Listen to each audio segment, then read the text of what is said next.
But it's certainly not a comparable increase. You would agree with that, right? Our total increase this year is around 4%, so it is a significant increase for us.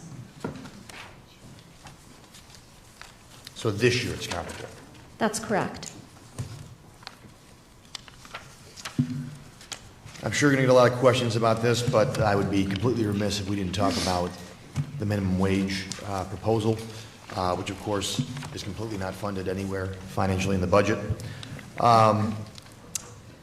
Right now, for most direct support staff providing DD services, the average hourly wage is $10.78 in New York City and as low as $9.62 per hour in other parts of the state. Under the governor's proposed plan, again unfunded, the increase would be $12 per hour in New York City and $10.75 per hour in the rest of the state, 3 months before the end of this fiscal year. How are organizations that are providing these services to individuals with disabilities as agents really of New York State, because they are doing the services that previously would have been state services, how are they expected to comply with the minimum wage requirement the governor has proposed, which will exceed these starting salaries within this fiscal year when the governor's proposal and the budget includes no new funding? Thank you, Senator. And we have had many conversations with our providers about the potential impact of the minimum wage changes. We've also had discussions with the Division of Budget, as have our providers. As you know, the minimum wage changes impact multiple service delivery systems, and as I understand it, the Budget Division is finalizing their impact analysis of the minimum wage changes for the multi-year phase-in, and we'll be prepared to have discussions with the legislature about that in the coming days. It'd be great if you had that today. Of course, we could have the discussion now. Nonprofit providers of these services indicate that without unprecedented increase in funding, they say they would face insolvency. Some of them would face insolvency. And they're looking for an additional $270 million just this fiscal year to meet that potential increase. As you know, recruiting and retention today is very difficult at a $9 minimum wage. And when you talk about the individuals that they're treating, continuity of care is a big deal, and obviously that goes to quality of care. What contingency plans is OPWDD making in the event that these service providers and non-for-profits may not be able to be fiscally solvent or absorb this hit? Because I really think we need to be prepared for that exact eventuality. And if that happens, you're going to have people who don't have access to care, and the state is the only entity that's going to be able to come in and potentially step in and provide those services. So what contingency plans are you making in the event that some providers can't continue to be financially solvent? Well, first I'd like to say that our goal is to have a robust network of providers because, as you referenced, they're certainly the backbone and critical in providing services to the 130,000 people we serve and support. So our goal is to certainly see our providers stay viable. As I mentioned with respect to the rate changes over the last several years, it has in some ways had a destabilizing effect, although the amount of money given to our providers has stayed relatively consistent, I should say, with those cost of living increases. In addition, we are providing $50 million in funding to our providers from our federal BIP award that will help them, those providers that may be adversely impacted by the rate changes, to stabilize. And that can be for things like hiring assistants to help them determine how they can restructure and survive under their new rate methodology. We also have committed to work very closely with any provider that's experiencing fiscal difficulties and to offer them technical assistance to help them figure out how they can stay viable in this environment. You had mentioned that you had conversations with the executive and DOB about the proposed increase in minimum wage. Correct. And you also mentioned you had talked to providers. Correct. About that. So in those discussions with DOB, or the executive, how much money did you say would be needed to cover the impact of the minimum wage? I think, Senator, that there are different possibilities for that impact. I would have to defer to the discussions and analysis that is ongoing with the Budget Division as they finalize and prepare to discuss with you. Okay. So, to be determined. Correct. To be continued, I should say. The proposed budget includes an additional $15 million in services for START, which you referenced. You and I have talked about START, obviously, as it relates to my district in a certain situation, as well as across the state. How is that money going to be broken up? How are the regions where the START programs are going to end up? How are those determined? So we currently have our START services up and running in our Western and Finger Lakes region, as you know. START is also active in the Capital District and Hudson Valley region. The $15 million allocated in this year's budget will help us expand into New York City and Long Island this year, and the goal is to expand into the Central New York region the following year. And what were the metrics to determine those? Would that cover the entire state at that point? Will every region have a START program? It will. Our goal is, having seen such great success with the START program, in fact, we've seen about a 26% reduction in inpatient psychiatric hospitalization for those that use START, which is a program model for those with developmental disabilities and mental health needs. Our goal is to see it roll out across the state within the next 2 years. In the budget, as you know, there's $120 million for new OPWDD services. I know there is some debate amongst a lot of people of what new actually means. It's funny, here there are words that we all think we know, and we always learn new meanings of those words. So what is new to some is not new to others. But will this new funding, which means to me additional funding, will this new funding be distributed between state-operated services and not-for-profits? Right now, about 80% of our services are provided by not-for-profit entities, and about 20% are provided by the state. That's a balance that we aim to continue going forward. The majority of that $120 million will be serving people who are living at home, and continuing the about 80-20 split. Most of it will be for services in the not-for-profit sector. However, we really look at each person that comes to us and how their needs can best be met. So to the extent that we need to use state-operated services to meet anyone's needs, we will have the flexibility to do so. Okay. Sheltered workshops, are a very big topic, the transformation undergoing regarding sheltered workshops. I certainly do want to commend you and your department for listening to advocates, to families, to providers, as well as legislators, on how that transformation can best move forward. I guess what would you define, if you could articulate the progress that has been made from where we started to where we are today, and where do you see it going this year as we move toward that transformation? Sure. I know we heard from many legislators, family members, and advocates their concern over ensuring that we not take away employment opportunities for people with developmental disabilities.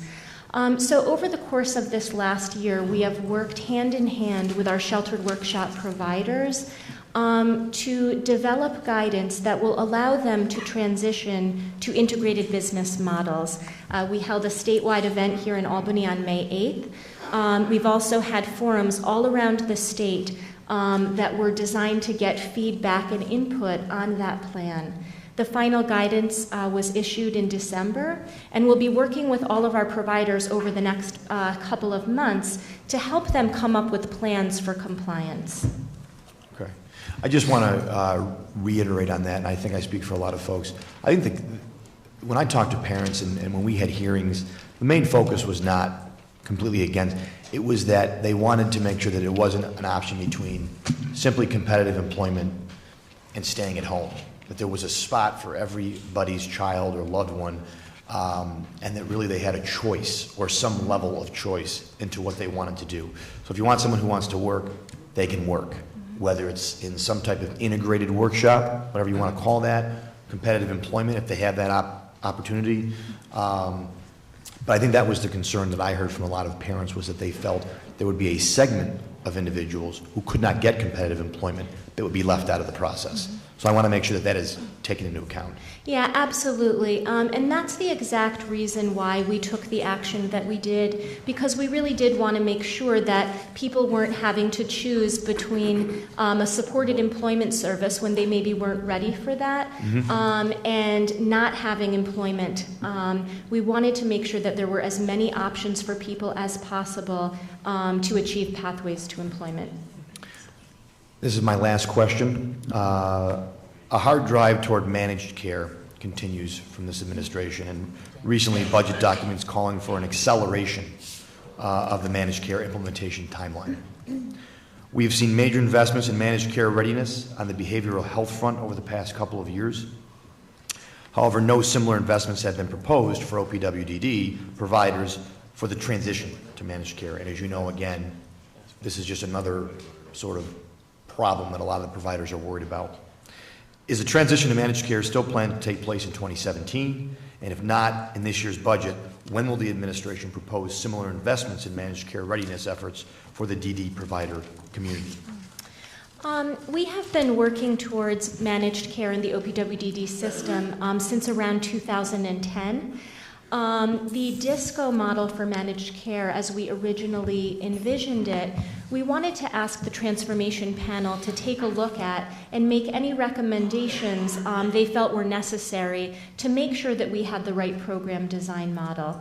Transformation panel members did do so and made a number of recommendations. That draft of the transformation panel recommendations has just finished its public comment period, as you know. We are finalizing review of those public comments, and will then be developing an implementation plan for each of those recommendations. So I anticipate that as we roll out the implementation plan, we will have an updated time frame for managed care. With respect to the investments, we've made a couple of sources of funding available for managed care readiness in our system. First, we used about 16 to 17 million in our BIP transformation grants for providers for funding for managed care readiness. We are also making available another $16 million, also from BIP funds, for entities that are starting up in managed care. And obviously, as we look at our implementation plan, we'll continue to think about and look at what might be necessary for our field to ensure that our providers are ready to move into managed care. Yeah, I think I speak for everybody. I look forward to that report and what's in there. And I do think it is, it's unrealistic to think that without some investment, the providers will be ready to move over on the timeline that is currently being proposed.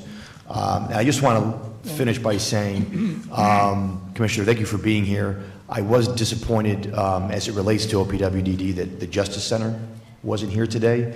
I do want to offer my thoughts and condolences to Jeff Weiss and his family and the colleagues on his untimely passing.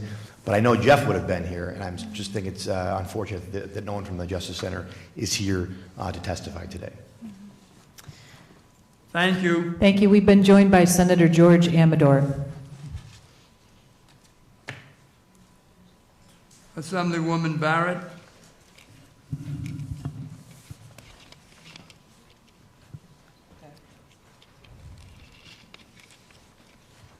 Thank you. We're now going back to the 5-minute.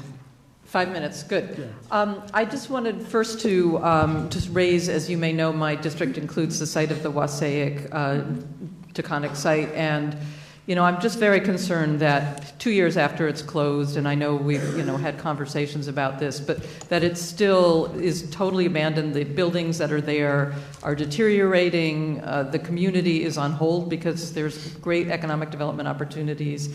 And I know you've been going through a lot of other things, but this has to be a priority this is money that's not being spent on other things in the government. So please make that a priority. I also want to follow up on what Senator Ort was saying about the minimum wage.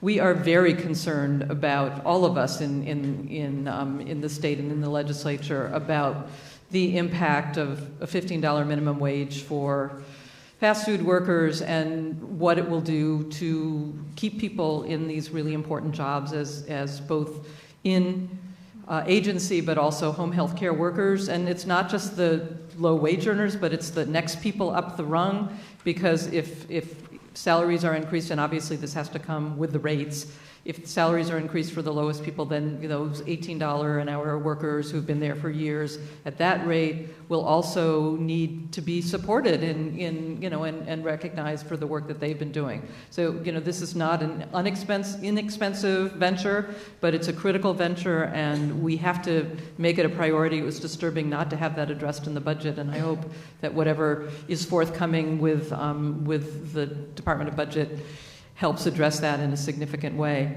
Also want to ask about the housing money. If you take $10 million in capital investments to support affordable housing units and you divide that among 62 counties, it doesn't leave a lot of money when these units are costing between $100,000 and $200,000 each. So could you talk about how you see that being spent and really being effective for the huge needs?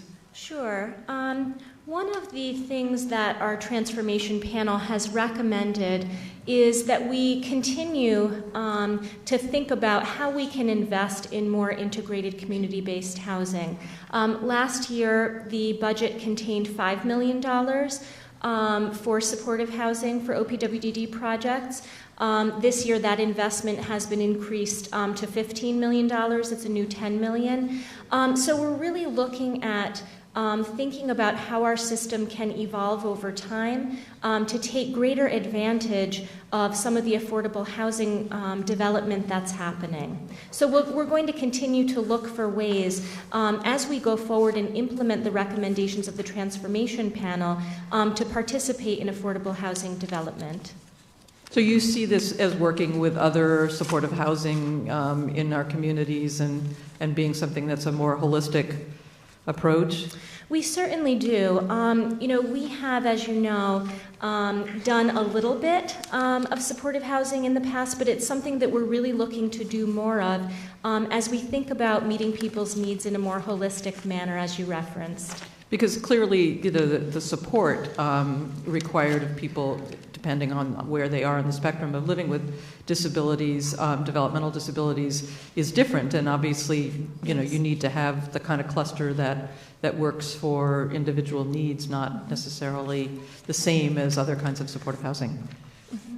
Yeah, one of the things about the supportive housing development that is a reason that the Transformation Panel flagged that we should invest more in this area is really because we can be more flexible with the services provided in the supportive housing units and really help us establish some of the more flexible service mechanisms by taking advantage of the affordable housing projects and development that are happening. So we are really looking to, in the coming years, work more in partnership with the supportive housing community. So do you see this, just to follow up, as a sort of short-term expenditure for this year, but then, given the recommendations of the transition team, spending more in the future as I do. needed? I see it being an area where we'll be increasing our investment over the years. Okay, thank you. And my final question is about the Justice Center.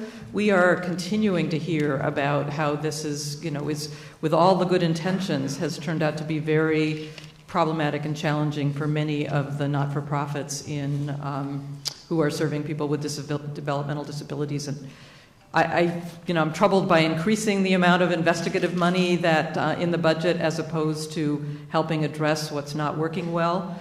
Do you have? I know that this is something that you're working with, not necessarily under your jurisdiction, but can you address that, please? We do work with the Justice Center on an ongoing basis on ways that we can reduce investigative times.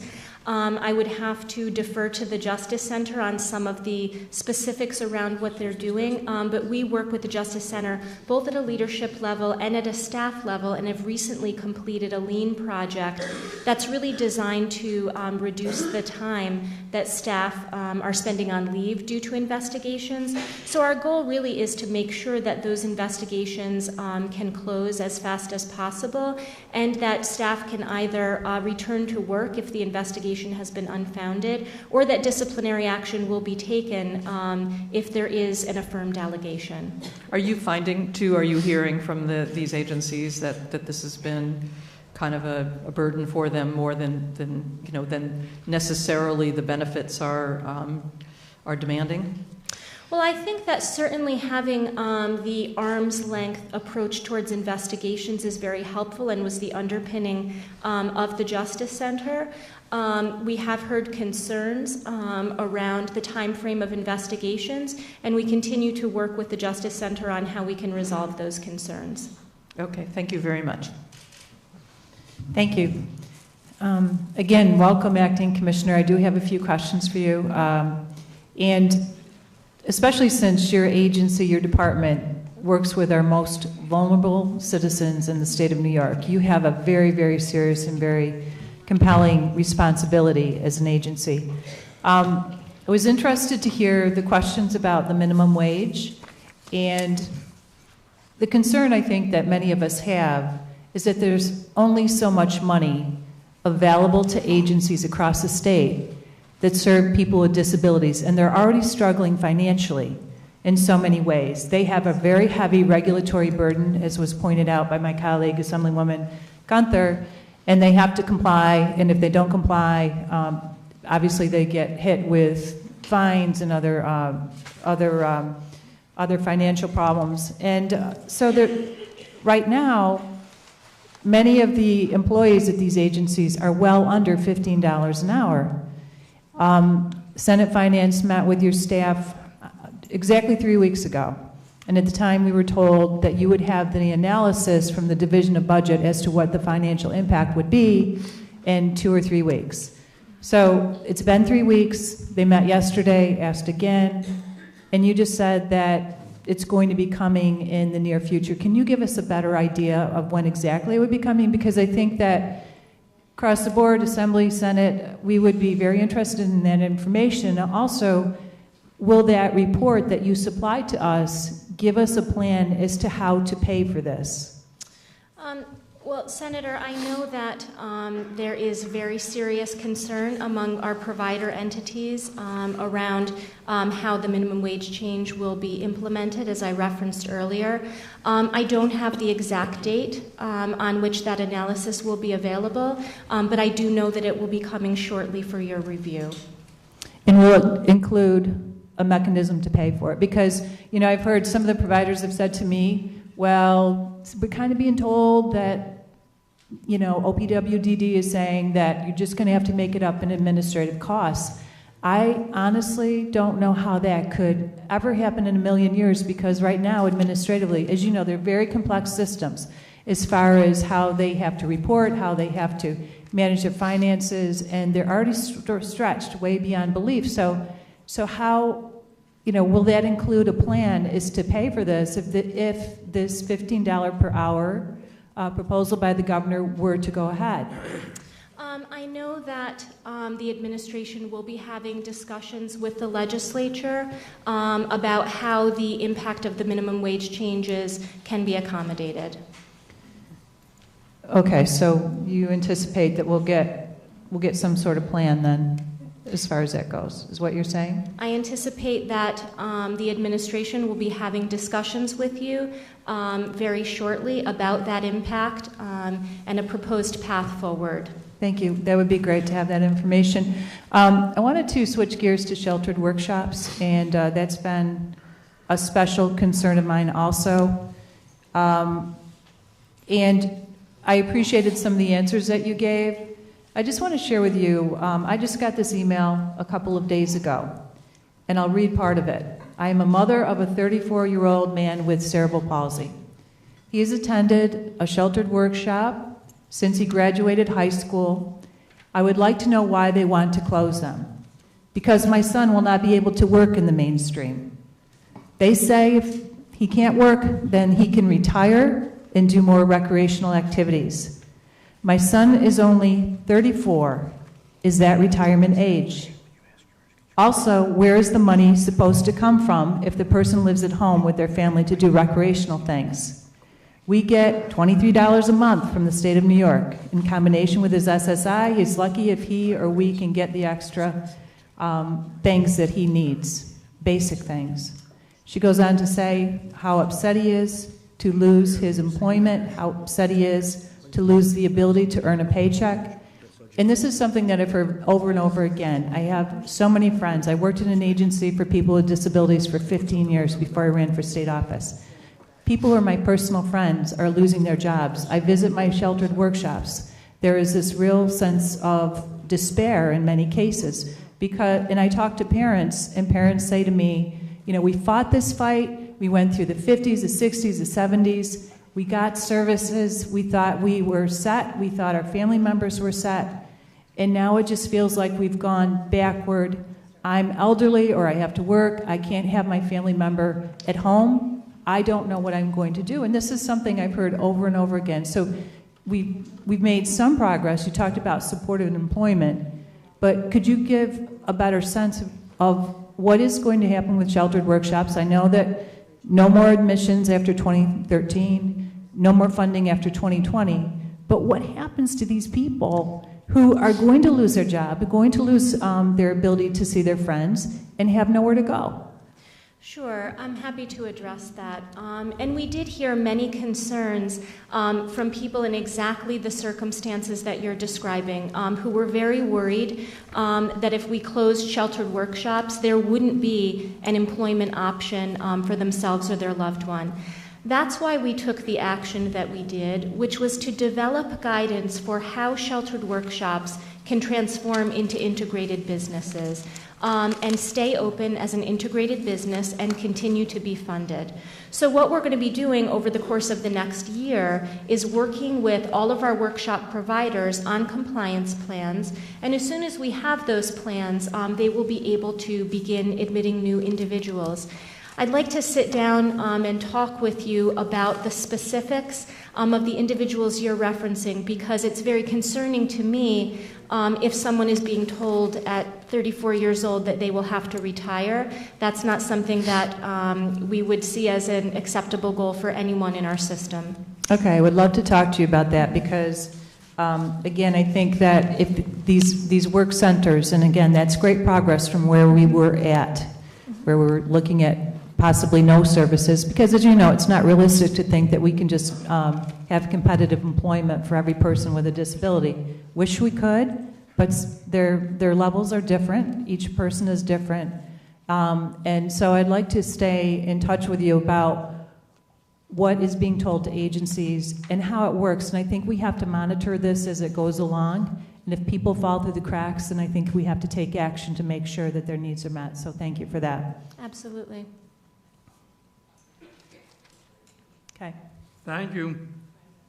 Assemblywoman Maliatakis. I only got 5 minutes. I got a lot of questions, so I'm going to consolidate them into the top three issues that I've been hearing from my constituents. You had mentioned there's 11,000 individuals on the waiting list for housing.